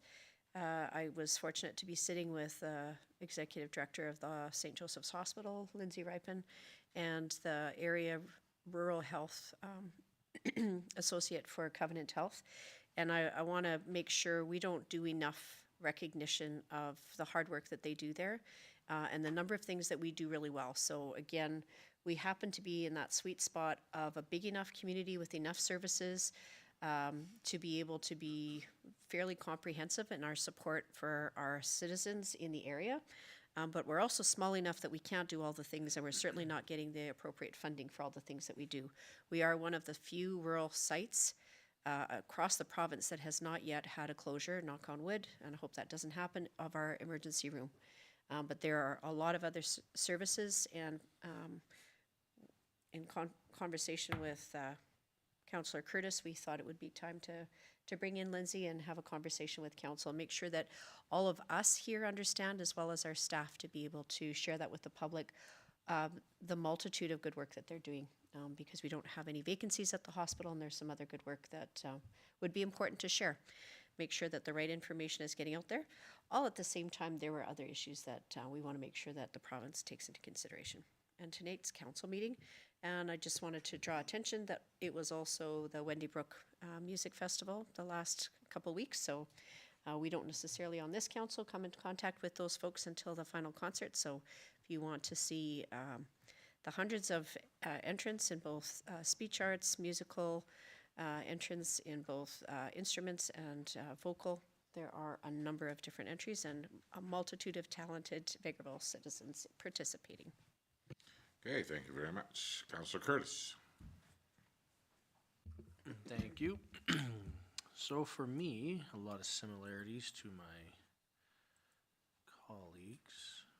Where did I go? There it is. So February 25th, I also went to the RCMP Town Hall. So similar things, nice to see people out asking questions. Also nice to see Staff Sergeant Folk defend what his members do. You know, as people can't always expect the police to be right there when they see something. They have to make sure that they call, and they have lots of stats to back up traffic stops and that they've been out driving around, making sure there's no speeding at the school. So it's nice to be able to put those residents at ease to say, hey, we are doing this, we are helping, we are, you know, we have stats for what we've been doing. Meeting with the library board, like Councillor Barawa said, I hadn't been involved with the library board much, so it was nice to see the new board. Kind of out with the old thought process and in with the new, I think, is a big thing, because there can be some hidden agendas that maybe both sides don't even know why they feel that way about each other. So I think making sure that we're all on the same page with what funding is and how we can support them and their level of service, and even to know that they're looking at getting their fundraising committee back up and running, which is great for them. On the 4th, the Ledge meeting, and then the 6th and the 7th, the AB Munis Spring Caucus as well. For us, Vegreville did put 2 RFDs out. I have them up here, so I can't remember exactly. Councillor Barry presented one, and that was to expand the Traffic Safety Act definition of a peace officer to allow by law enforcement officers basically to be able to do some more traffic enforcement, things that they weren't able to do in the past. And that did pass with over 80% of the voting. And then I brought one up as well, which was in regards to self-pay options for CPOs. So it was revoked that anybody enrolling in an academy for CPO officer training could pay their own way. I think the government may have made a rash decision there. They were under the impression that anybody could sign up, and they were worried about background checks, criminal record checks. But those colleges and academies are doing their own due diligence when it comes to that. So this one also passed, I think 90% voting in favor, so that was good. And then on the 7th as well, I went to the AHS Refocus seminar. Councillor Rudick was at my table. It was nice to see Minister LaGrange there, sitting with us and hearing our thoughts about mental health supports, which we find is very important in this town. And you know, where's the flow chart, I think is how I put it. And I looked directly to her as well. Like, how do we know if somebody has this situation and they call, where do they go? And I believe that our FCSS group has reached out to some stakeholders around town already to try and get the ball rolling with that, as Lindsay kind of mentioned as well. And then tonight's council meeting. Okay, thank you. I know to talk to quite a few other municipalities after the two resolutions were brought forward there. And nobody understood that the province was blocking people for paying their own training. They thought that was a bit of an overstep, but yeah, everybody was in favor of both resolutions, and both make a lot of sense. So, go ahead, Councillor Barry. Thank you, Your Worship. So on February 25th, I was also at the RCMP community engagement, and I noted 2 or 3 people who came there really asking questions and et cetera, and going away saying maybe more people should come here because they saw a different side of RCMP in the town. And I thought that was a very positive aspect, that why it is good for the public to attend these town hall meetings. On the 26th, the St. Joseph Hospital Community Board, the hospital right now is very busy. They've got acute care beds. They've got 24 out of the 24 filled. They've got some beds where, again, we still have a number of seniors waiting for placement, and that echoes as being almost everywhere in the province, that there's beds being occupied in the hospital because we don't have enough places for seniors that need a little higher care to be housed. At the moment, as of a couple of days ago, they had 3 admissions in the ER for mental health that they weren't able to transport at that time, so they were occupying beds, which requires extra staff to be brought in to care for that area until they can be transported to where they can actually be seen with where the professionals are actually housed, you know, so that you can see these people. I'll echo as well that we do need to, and this is something that the board is wanting to look at, getting more community information out. So it's a combination of another meeting that I'm on that I'll speak of in a minute, but we've the hospital is working with Covenant Health, and we're going to do a video. And I shouldn't say we. They are going to be doing a video showing what Covenant Health is about and what are the services, etc. And the attraction retention will probably be involved in that as well, so that we can try and showcase a little bit to the community just what does take place. And Covenant Health will be doing that for a few of the other hospitals that are in this district. So it is a coordinated move to try and get some more information out. And Lindsay and I have been discussing trying to start working towards getting good news stories out, because people People don't understand what the hospital really is to a large extent, or just how much is there and how much is available in this community. And the ER has been extremely busy the last while, and the ER is not a walk-in clinic.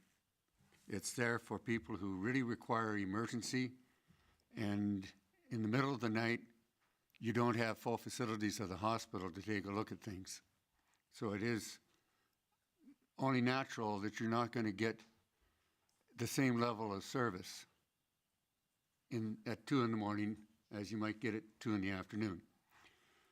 And the comparison of hospitals that has been taking place in social media the last while is somewhat unfair when you consider that our hospital is in a town of 6,000 with a surrounding community, and we are struggling to keep 7 doctors. We're short 2. One's shortlisted, one is going through assessment, and a community like, as I found out from Viking, a community of about 2,000 has 5 doctors.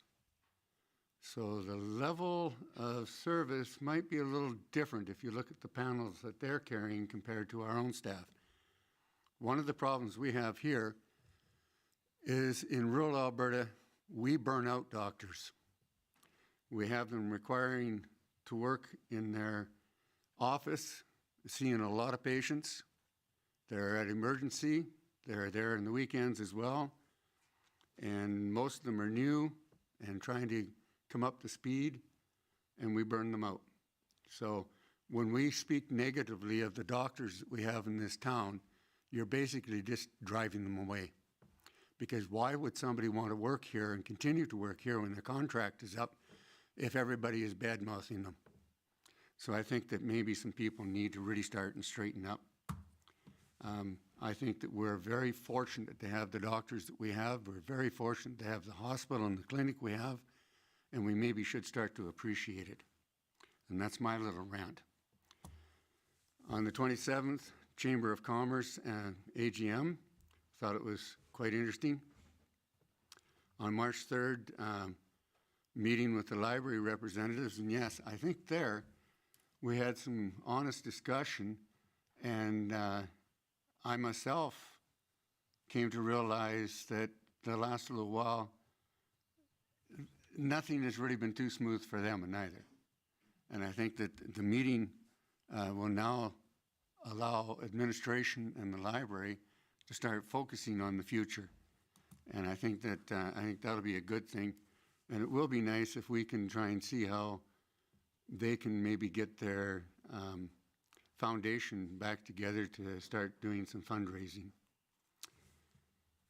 On March the 4th, the Attraction Retention Committee, we met, and we have basically put a draft of a new vision, a new mission, a new purpose, which will probably be, it's out for review, and we'll revisit it on April and look at passing that along with name and logo, et cetera, and then work on our terms of reference so that by late summer, we can probably come out with a little bit more of a public relations and look at the refocusing and the purpose of the committee. We want to go more global so that we're not talking just professionals, because I guess the way we look at it is that everybody that works at the hospital, no matter what their role is, or everybody that's working in any other clinic or any other area, when they're providing health care, all of them are extremely important to each other. So whether it's food services, whether it's the kitchen providing the meals at the hospital or Meals on Wheels, or whether it's the kitchen and the staff that are at one of the lodges or other areas, they all contribute to health care. So I think we want to be a little more global and start working on attracting and retaining everybody that's in the healthcare business. With a focus definitely on the doctors, because we really need them here. I think that's about all I had on that one. I also was able to go, well, the ledge meeting on the 4th as well. On the 6th, 7th, Alberta Munis. It was good again to be able to meet and talk with people from around that other communities and committees that you may sit on in other areas like Northern Lights. I thought that it is always really great when the Premier will come there and stay to take questions, and when the ministers come and they take questions. Sometimes I don't think we really appreciate or like the answers, but at least they're there and they're willing to stand up in front. And so that part of it I enjoyed. Then I was also at the Health Refocus Public Engagement, and our table was a mixture of communities, so that was kind of good, and a mixture of people. So I heard some things that I hadn't ever heard before that I'm not going to discuss here.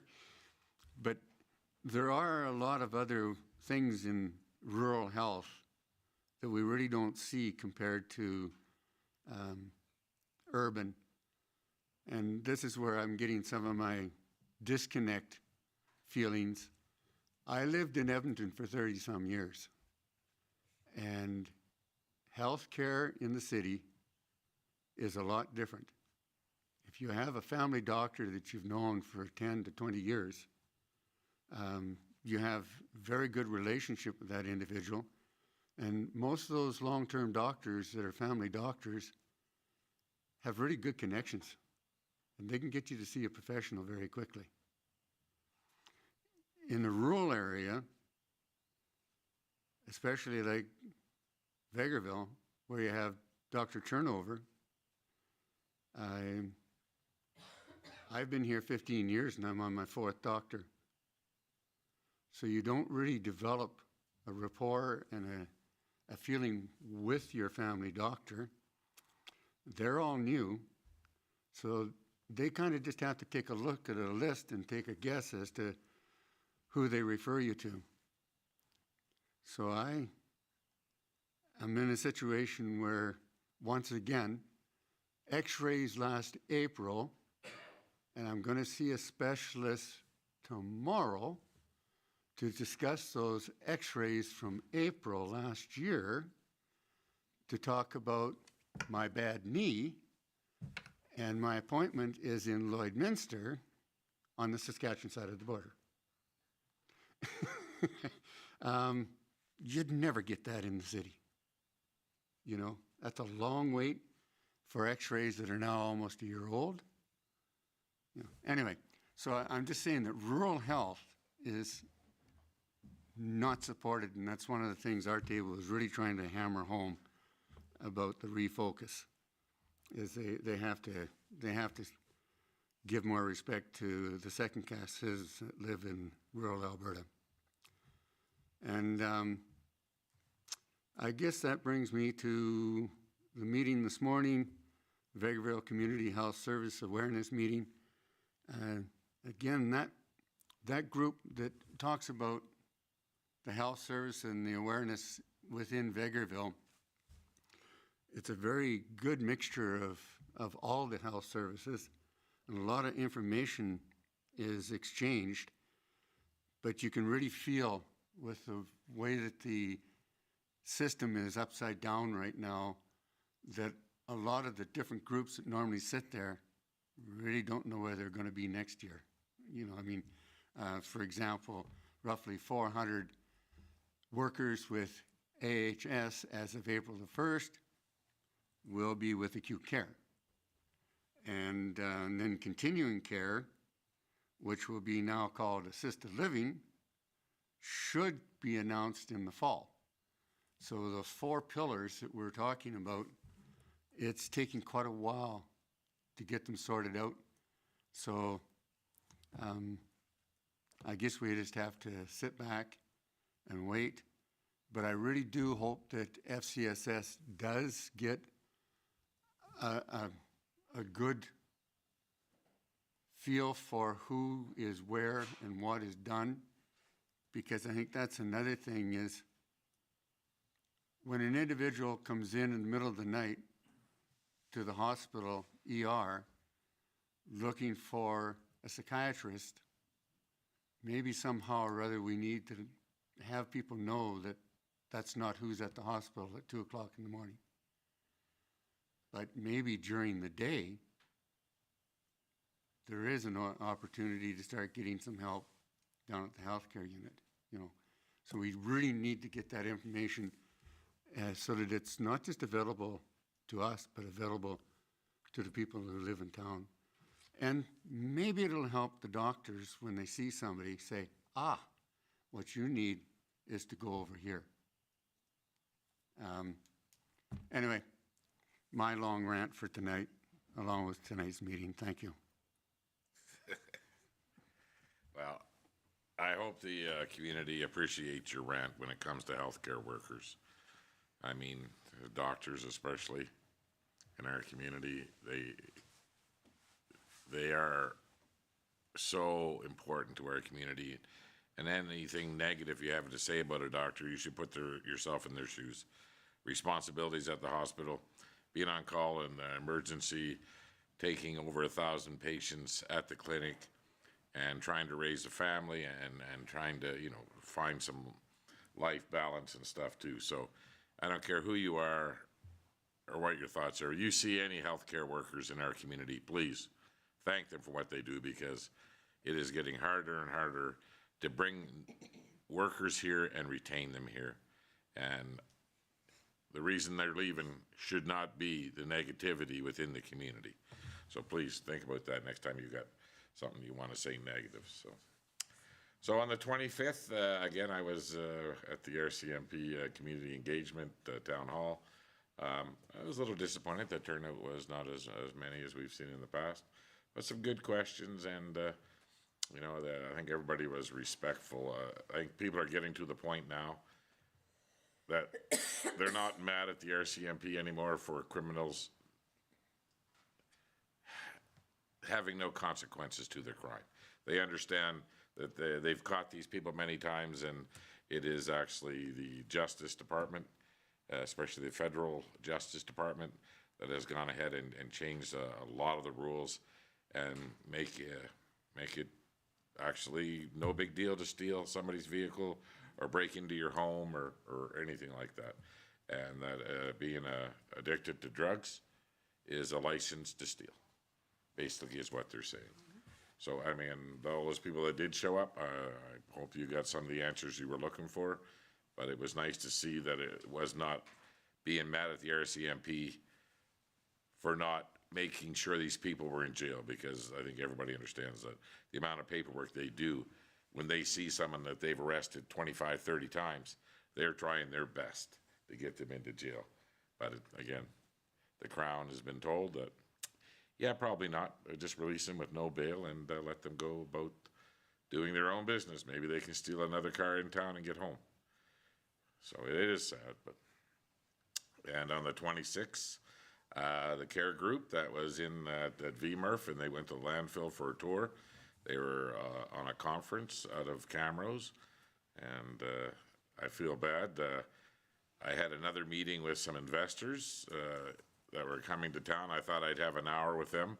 The tour guys were late, and my investor group was early, and I want to thank Councillor Rudick for helping out and stepping in there and being the ambassador for the town, because I just welcomed them and I had to run out the door. So again, thank you very much. And again, we're very proud of what we do in recycling, and you know, we keep getting recognized for this municipality and our steps and best practices moving forward. So on the 27th, I attended online a child care needs assessment. Probably wasn't a good spot for me. I had no answers for any of the questions about how do people find daycare in town. Is it from word of mouth? Is it in parent groups? Is it just a bunch of mothers talking? Yeah, I listened to them and stuff, and then I finally thought to myself, thank God we are getting some daycare in town, childcare in town. So I don't know anybody else that's been through this. It was offered 3 different times. There really was, there was nothing really I could bring to the conversation, not knowing anything to do with this. I mean, anyway, but I did attend it, and hopefully things are going to change. There was a lot of questions about the new government of Alberta jumping in with the $15 a day, and how that places a lot of people outside the availability to have their child in the program. So there's a lot of problems there for sure. On the 27th, I attended the Chamber of Commerce AGM, and I want to thank all the council that ended up coming out that night. It was a nice evening, and I want to thank the Reeve too. The Reeve showed up and, you know, talked a bit about what the county's been doing, and, you know, they got a lot of issues too. You know, bridges and roads are not cheap today, so. And it was just nice to be interacting and with a local councillor too. Councillor Grodnick was there with them. On the 28th, which was a Friday, I was summoned to a meeting with her CAO. On a Friday morning, can you believe that? Anyway, it was nice to go through quite a few things that we had, what were upcoming events, and just how things were going to get done here. So I appreciate CAO Ling and Director Saskew for jumping into that meeting on quick notice, and we moved a lot of things forward. That afternoon, again, met with Vegreville Minor Hockey, and Councillor Rawawa took the lead on this scheduling ice time, and I thought it was a very good meeting, and they had a lot of legitimate points on their own, but I think that moving forward with some help from our staff and the clear knowledge that there was not amalgamation of 2 different hockey bodies, it was one dissolved, and my Alberta Hockey made up the decisions where the children from the dissolved league would go. It was not, there was no promises that were made by an amalgamation. So that straightened out a lot of things, and moving forward, we're hoping that we're going to see more ice time being used here in town. On the 4th, I had a meeting with ATCO, with all the players in ATCO about the servicing that's going to be taking place in the park starting here very shortly, and what the next steps will be, and any hurdles that they see that are be in the way to the timing. I'm hopefully that we're all on the same page, and anything that they see troubling, that they're going to get out in front of us as quickly as possible, and we'll assist them moving that forward. On the 4th Ledge meeting, the 5th and to the 7th, Alberta Munis Edmonton, which was good. The president, or the President's Summit, is that what they call the first day?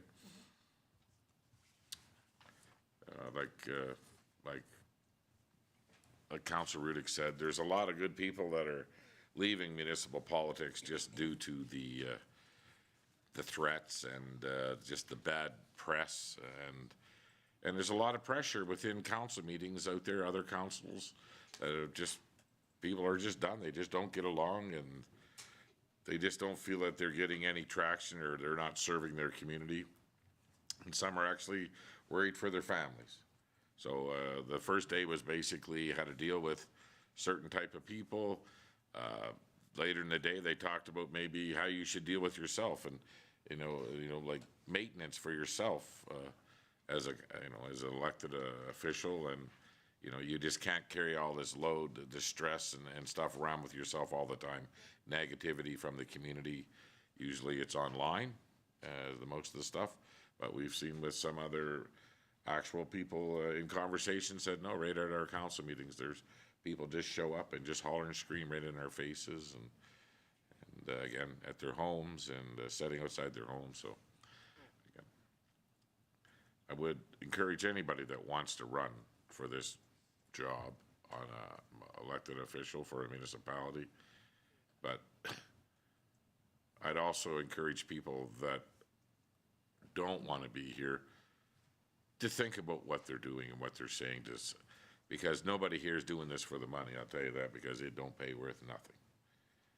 and trying to make this community better all the time, and trying to create a atmosphere within this community that's good for business and for residents, and, you know, like that your life is gonna be good here.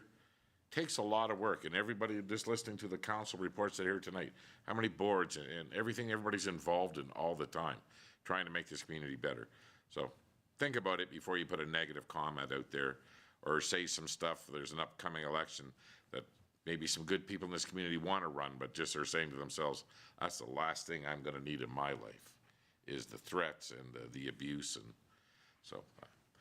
And the rest of the conference was good. I always enjoy the bullpen session with the ministers, and the chance to talk to them afterwards, and other municipalities about what their same situation we're in and how they're addressing it. So yeah, it was good. And then I ended up with tonight's council meeting. So thank you all for what you do, and thank the staff for those bylaws and policies and everything forward. We're done now, right? We're not going to see any more bylaws and policies changes? Huh? For today. Oh. You guys ever thought about taking a week off? We can't have many left. We already did 3,812. There's a couple left? Okay. Take a week off. Let's just take 1 week off. Me personally? No, us. No, keep bringing them. This is what we do. And again, all we do is sort of run them over a few times, look at them, and see if we can't find any problems that we could make up for you guys. So. And we know it's a lot of work, and we want to thank you for it. Now, Manager Newton is here. Do you want to bring something to the conversation, Manager Newton? No, thank you, Your Worship. There was some technical errors, so I was just getting to the meeting while I had an opportunity. Well, maybe take a seat and update us on a project you're working on. He's gonna be so sorry he came in.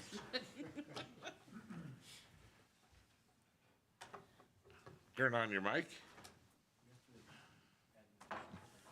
So, I know that you had written a letter to our MLA thinking that she could help us secure a pickup to pull a trailer around.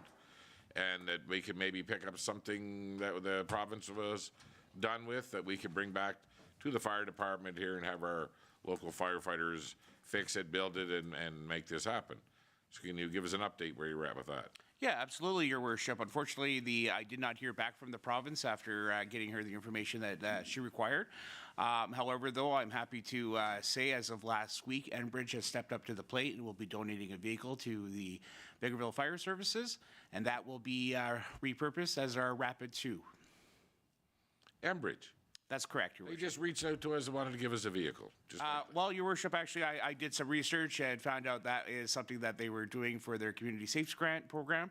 They've also donated to us in the past 2 years for our AFRAX upgrade project as well. And got the good news last week that they were able to identify a vehicle for us, and we'll be working towards that. wow. From all of us, thank you very much. Thank you, Your Worship. Be nice to be able to get that trailer, that apparatus and stuff out to work on a truck that can pull that trailer. Well, actually, Your Worship, the apparatus is gonna go right on the truck. The apparatus was also donated free as well through Global Medic, and it'll be on the truck without a trailer, so we can have that extra area to cover without worrying about the trailer and having the room in the fire services building. Yeah. Well, look at that. Well, again, thank you very much for taking the initiative and finding, that province one seemed like a good idea, and you said it had happened in the past, but I heard it just dropped. There was nobody was getting back to you, so good on you. We appreciate it. Thank you, Mayor McPhee. Appreciate it. Sure. Is there any more business of council? Are you sure? Well, that being said, we do not have any closed session. Looks like we're done. I adjourn this meeting at 9:08.